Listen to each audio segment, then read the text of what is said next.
So, ayan, magandang araw everyone. So, ngayong araw tayo ay gagawa ng fermented fruit juice.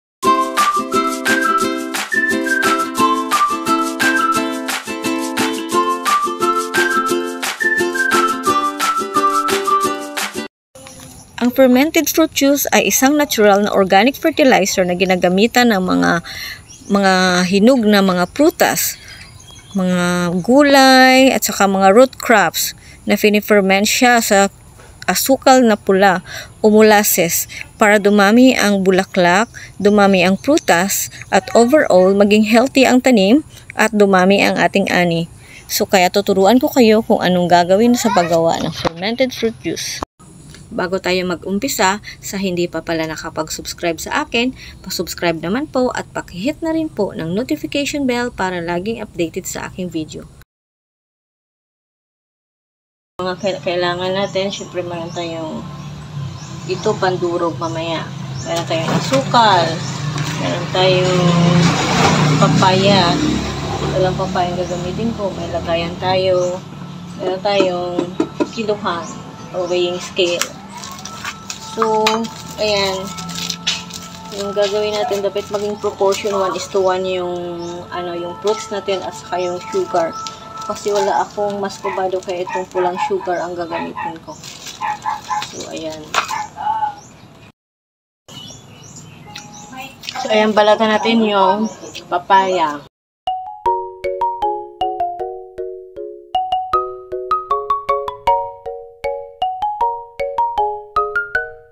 Tapon ko na itong may mga durog. Pwede pa itong gawing guys. Huwag natin itapon. Pwede pa itong gawing pataba. Lagay natin dito. Kung meron akong meron akong kikiam. Dinalahan ako ni Alice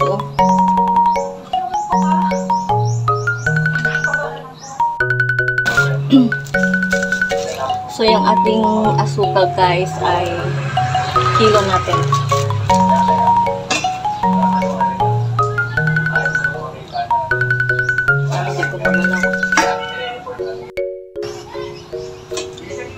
So, ayan yung ating asukal ay nasa 1/2 kilo. 1/2 kilo siya. Kulang-kulang ng 1/2.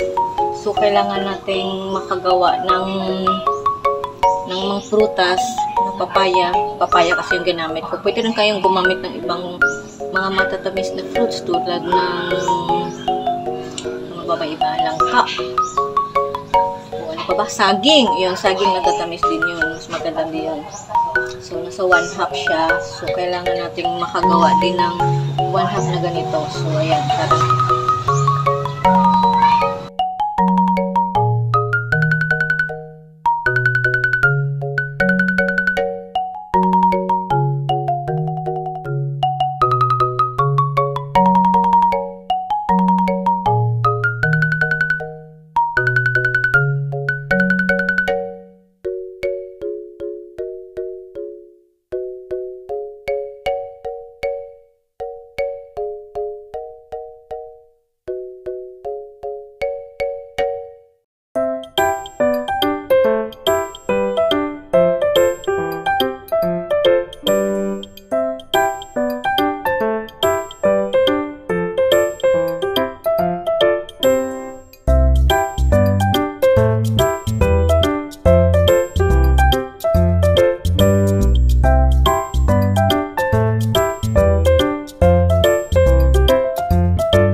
ito na nga guys. So ito, gagamitin natin itong ating container. Ito, malinis siya. Bibili ka, uubos lang ng ano nito. Ito.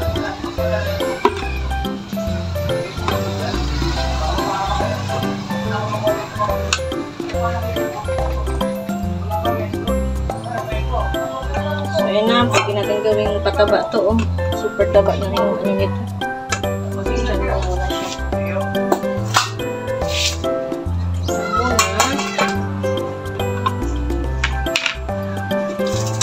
Ito na guys. Super portion na sila ng asukal na pula. Pwede rin kayo bumili sa mga online store ng Mascubado. Wala kayong makikita sa mga department store. Meron doon dati na kabili ako sa online store. So, ayan.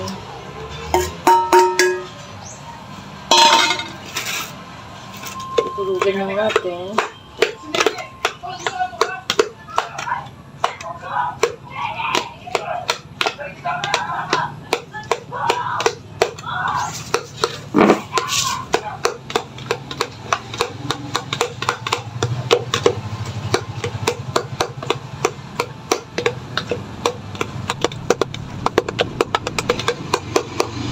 So, sarap po. Sarap kainin.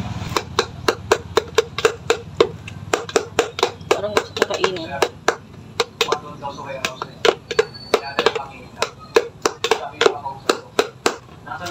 Ayan. Ang 1/2 kilo of fruits. Lalagyan natin ng 1/2 kilo of asukal.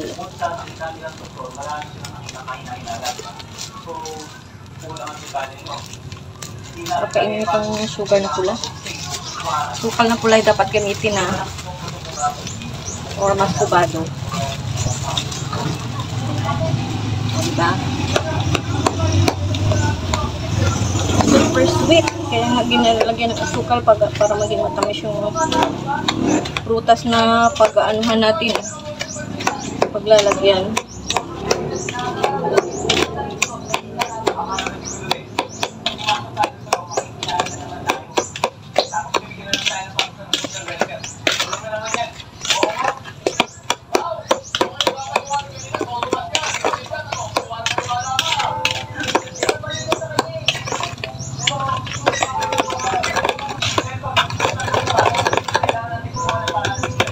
So, ayan guys, oh, tingnan nyo, super, ano na siya, oh.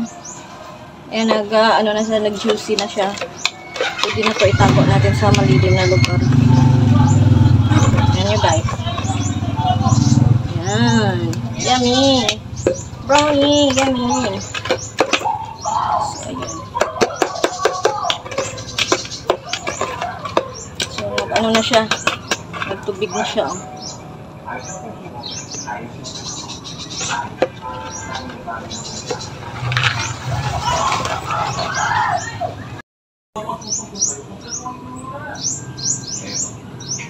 So, ayan, ito, pwede na natin itong itago sa hindi masisikatan ng araw. Itago natin sa malilim na lugar. So, ayan na siya. Itago natin sa malilim na lugar.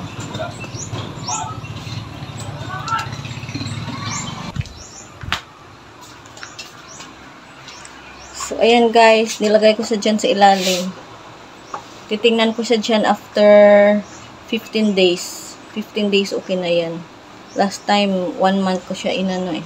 So, dyan lang siya para hindi siya masisikatan ng araw. Ginawa siya natin, lagyan ng label. Ginawa siya natin itong March 7. 15 days, so March 22. I-harvest natin siya sa March 22. So, ayan. Dyan. 15 days later. So, inilabas ko na pala guys yung it's day 22. So, today is day 22, March 22. So, ilalabas ko na, i-harvest ko na yung ginawa kong fermented fruit juice na made of papaya. So, at spray na natin sa mga flowering plants para magkaroon ng maraming bunga ang ating plants. So, dahil lang. So, ayan guys, nag-prepare na tayo ng 1 liter of water. Ayan, may sprayer, may tablespoon, tsaka yan. So, ayan, i-strain muna natin para wag bumara sa ating pang-spray.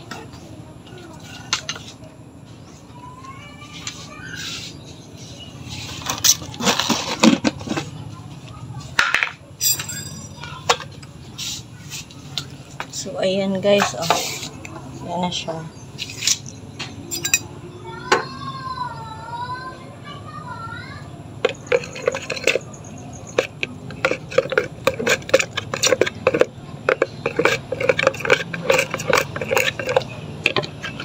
So, ayan, oh.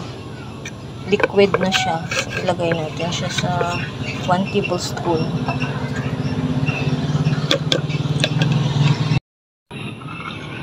So, ayan yung 1 tablespoon. Ilagay natin dito sa water. Pwede naman sobra kasi organic naman ito.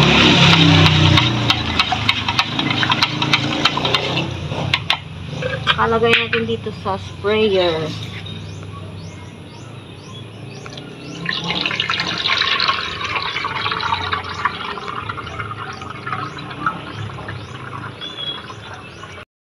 Na tayo guys dito sa ating kamatis.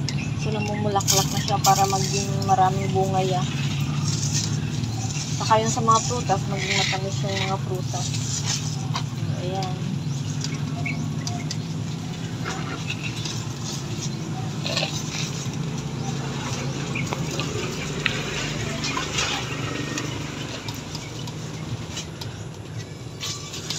Dapat dito sa mga likod-likod din, oh.